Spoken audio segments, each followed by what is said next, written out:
Did the Jurassic Park Compsognathus have venom? Now, this was always a theory that I very much did like. In the Lost World, of course, we see a ton of little compies that chase after Dieter Stark. Now, when they get the chance, they all attack him, and they all produce a few bites on him, and then after that, they run away.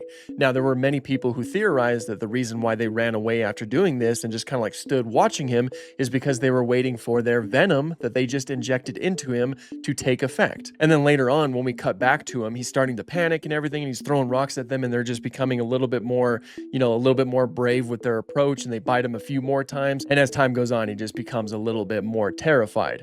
Now, of course, many people theorize that this was the venom taking effect, and he was able to feel that something was different. Maybe he was becoming a little bit more disoriented and was essentially just panicking. And this is where they were able to finally take him out. It was a very terrifying scene, and of course, it was never confirmed in the film that they were venomous. It was mostly just kind of implied at best. However, later on in Camp Cretaceous, it was confirmed that the compies do have venom, confirmed by Darius. He said that they do have trace amounts of venom in their bite. Also, I'm sure that many of you do know that from the original novel, Michael Crichton's original novel, those compies did have venom. Of course, those guys were pro-Compsognathus in the novel, whereas the ones in the movie are Compsognathus. But still, that seems to be something that was essentially kind of carried over into the movie franchise. All in all, it was always a theory that I really liked, and I was really glad that they essentially confirmed it in a later show, because that just makes these little guys all that more terrifying. It really adds more context to the way that they kind of just like skittered off and just were like standing there watching him, just waiting for